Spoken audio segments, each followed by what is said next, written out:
Keluarga saya pastinya surprise banget kalau ngeliat vlog ini. Kenapa saya bongkar di sini ya karena itu tadi nggak bisa kasih kejutan mereka, nggak tahu kapan merekanya kesini. Sekarang di review rahasianya. Semoga mereka juga ikut senang.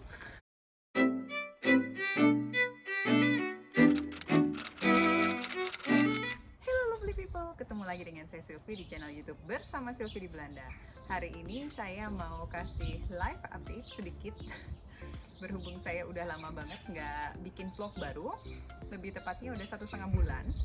Sebenarnya kalau videonya ada beberapa yang udah direkam, cuman saya nggak sempet ngeditnya gitu. Ada beberapa alasan. Yang pertama tentu saja kesibukan sebagai ibu dari 2 anak. Dimana yang satu lagi berdiri belajar jalan gitu, belum jalan tapi kayak lagi banyak banget ngerangkak, terus dia mulai berdiri dan manjatin kursi-kursi gitu loh, jadi agak-agak ribet di situnya. Terus Kai kan sekolah, terus kadang-kadang ada ekstrakurikuler kayak judo, berenang kayak gitu-gitu ya, jadi sibuk bolak-balik gitu. Beberapa hari belakangan juga Kai sempat sakit. Alasan yang lainnya bulan lalu itu adalah Hari Raya Idul Fitri, dan sebagai tukang kue amatir saya terima cukup banyak order yang menyita cukup banyak waktu. Terus alasan yang lainnya lagi, saya sempat sakit gigi di bagian belakang sini, yang kedua dari belakang bagian bawah kiri. Sebenarnya saya udah mulai ngerasain sakit gigi itu sekitar setengah tahun yang lalu. Awal mula ceritanya gini, di Belanda kebanyakan orang tuh periksa gigi setiap 6 bulan sekali, karena memang itu termasuk di dalam yang di cover asuransi gitu ya. Jadi orang di sini juga punya satu dokter gigi di mana dia pergi cek setiap saat gitu ya. Biasanya rata-rata yang di deket-deket daerah rumahnya. Tapi juga bisa kalau misalnya pilih yang dokter gigi agak jauh karena lebih cocok gitu. Dulu saya sebelum tinggal di Diemen kan tinggal di Amsterdam. Itu sekitar 4 tahun yang lalu. Dulu di Amsterdam saya udah punya dokter gigi, nggak jauh juga dari rumah. Nah, semenjak pindah Diemen sekitar 4 tahun yang lalu itu, saya belum ganti dokter gigi.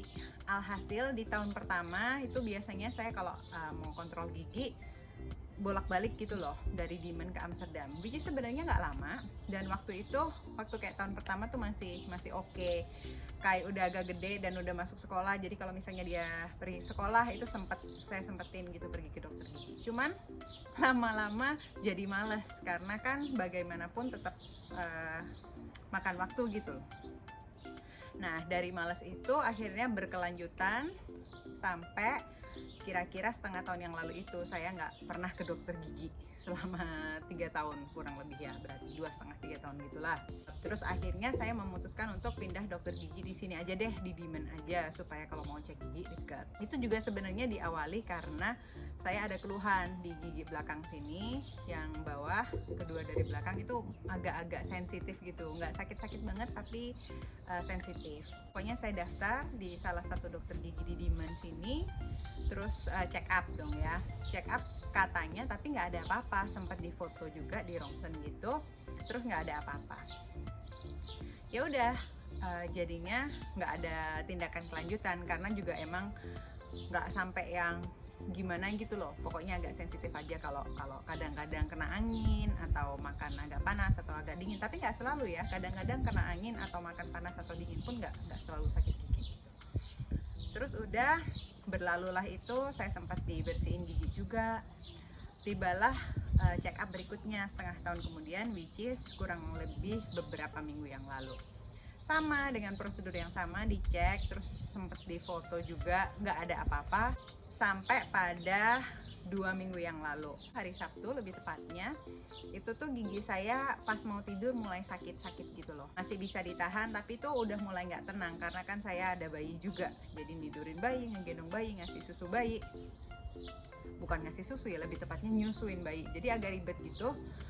Ditambah lagi sakit gigi yang makin lama makin nggak bisa ditahan. Rasa sakitnya tuh kayak kalau orang malu paku ke gusi gitu, sakit yang intens luar biasa. Sempat tidur beberapa jam sampai akhirnya subuhnya itu nggak bisa tidur sama sekali, kesakitan tuh yang gitu nggak bisa ditahan. Udah coba kumur-kumur pakai garam, nggak gitu nolong kayak bentar banget 1-2 menit gitu. Terus sempet saya kompres es gitu beberapa kali. Jadi selama dari kayak jam 9 malam sampai subuh, sampai akhirnya jam 6 pagi saya nggak tahan nelpon unit gawat darurat. Kenapa nelpon unit gawat darurat? Soalnya waktu itu hari Sabtu ke Minggu ke Senin aja kan kalau orang sakit gigi yang intens itu susah ya untuk ditahan. Nah apalagi hari Seninnya waktu itu hari libur nasional. Di sini namanya Tweede Pinksterdag, kenaikan Isa Al-Masih tapi hari yang kedua. Akhirnya saya memutuskan untuk telepon unit gawat darurat, dapat appointment jam 12, which is masih 6 jam setelah saya telepon.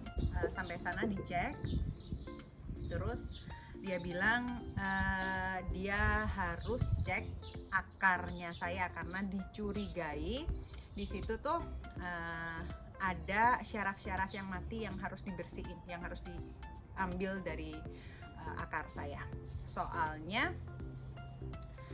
pas dia ngetes pakai apa sih, kayak sesuatu yang dingin itu, saya nggak ngerti istilah medisnya, kayak sesuatu yang dingin kalau ditempelin di gigi itu kalau saraf kita masih berfungsi dengan baik kan kita kayak gitu ya, kaget gitu kena dingin itu tadi. Nah di gigi yang situ itu nggak responsif, makanya terus dia bilang saya harus gambling nih. Kebetulan itu gigi udah ada tambalannya, jadi dia bilang dia mau coba buka tambalannya, ngelihat di dalam akar situ beneran nggak banyak saraf yang mati. Kalau memang benar dia bisa ambilin syaraf yang mati, terus nanti saya harus kembali ke dokter gigi saya, jadi bukan di unit gawat darurat situ. Soalnya penanganan ini bakal makan waktu yang cukup lama. Saya harus balik ke dokter gigi untuk supaya lubang yang di akar itu tadi ditutup. Terus otomatis yang di bagian atas nanti ditutup juga lagi, ditambal ulang gitu loh. Karena sakitnya waktu itu nggak nahan, saya bilang oke, dicoba aja, dibuka. Analisanya dia itu benar ternyata. Jadi ada saraf-saraf yang udah mati yang harus diambil, dibersihin, dan untuk dokter gigi saya menindaklanjuti. Karena ditanganin di unit gawat darurat, saya waktu itu harus nandatanganin persetujuan bahwa saya mau bayar sendiri. Habisnya waktu itu 266 kalau nggak salah, kalau nggak 263, pokoknya 260 sekian. Ditambah lagi nanti katanya tindak lanjutan yang di dokter gigi saya itu bakal kurang lebih 600 euro. Nggak tahu yang bakal di cover sama asuransi, yang dibalikin sama asuransi nanti berapa, soalnya saya punya asuransi yang basic banget. Ya will see, karena baru kemarin ini hari Rabu saya treatment yang lanjutan yang di dokter gigi biasa. Jadi sekarang udah sembuh total untuk sakit giginya, makanya sekarang bisa lumayan ngevlog lagi cepet-cepet pengen ngupdate. Dan nanti untuk selanjutnya semoga saya bisa lebih rajin lagi, soalnya nah ini datang kepada alasan yang berikutnya kenapa saya belakangan jarang ngevlog. Karena saya itu sibuk banget belajar nyetir. Sebenarnya bukan belakangan doang, cuman yang intensnya belakangan. Saya ceritain secara singkat ya, karena saya tuh pengen bikin vlog lain yang membahas agak detail tentang belajar nyetir di Belanda. Saya mulai belajar nyetir itu sebenarnya udah 2 tahun yang lalu dengan rencana belajar beberapa bulan, secukupnya mungkin maksimal 1 tahun gitu ya. Gak lama setelah saya mulai belajar nyetir, ternyata tahu bahwa saya hamil. Pada dasarnya sebenarnya hal itu memberikan saya motivasi yang lebih untuk pengen cepet-cepet lulus gitu. Karena lahirannya waktu itu Juli, diperkirakan akhir Juni. Sebenarnya tuh saya udah punya goal, pokoknya sekitar bulan Mei gitu, sebelum lahiran itu pengennya udah lulus. Dan waktu itu udah lumayan on track sih. Cuman kena pandemi COVID. Waktu itu kan mulai awal-awalnya pandemi COVID di Belanda kan Maret. Nah dari Maret situ kalau nggak salah Maret sampai Mei itu sempat lockdown, ditutup. Nah itu akhirnya ketunda semua deh sebenarnya, yang aslinya pengennya intens belajar gitu, ternyata ketunda lockdown pertama. Setelah lockdown pertama udah sempat dibuka, nanggung, udah deket banget sama waktunya lahiran. Akhirnya ya udahlah, saya putuskan sekalian cuti lahiran aja. Dari cuti lahiran udah sempat belajar beberapa minggu gitu, kena lockdown kedua gitu. Akhirnya ketunda lagi sampai pada akhirnya kemarin ini bulan-bulan apa ya, baru mulai boleh nyetir lagi gitu, Maret kalau nggak salah. Dari situ mulai belajar intens lagi, dan setelah 2 tahun akhirnya saya lulus ujian nyetir. 3 hari yang lalu lulus ujian praktek. Ini bahagia yang luar biasa, soalnya kan perjuangan 2 tahun, walaupun ini ya ada break di tengah-tengahnya gitu, cuman merupakan perjuangan yang cukup panjang dan milestone baru buat saya pribadi. Soalnya gini, biasanya saya di rumah itu orang yang paling berani gitu, maksudnya lebih cepat belajar, karena saya tuh nekat kayak belajar sepeda motor dulu tuh lumayan cepet gitu. Nggak tahu kenapa untuk urusan mobil ini lama banget. Gimana kakak-kakak saya yang biasanya tuh dulu kebalap duluan sama saya kalau belajar apa-apa, ini tuh mereka udah bisa nyetir bertahun-tahun yang lalu. Dan saya yang paling ketinggalan sendiri. Cuman intinya pada akhirnya saya juga bisa nyetir gitu, lulus SIM, nggak nyuap lagi gitu ya, karena kalau di Belanda kan nggak ada sistem suap menyuap kalau untuk urusan SIM. Jadi itulah alasannya kenapa saya belakangan ini nggak vlog gitu ya. Soalnya terutama yang sebulan lebih itu saya sempat gagal gitu ujian prakteknya. Emang susah sih. Untuk ujian teori saya juga lulusnya baru yang kedua, dan untuk ujian praktek ini saya juga lulusnya baru yang kedua. Cuman gitulah, seneng banget sekarang udah punya SIM Belanda.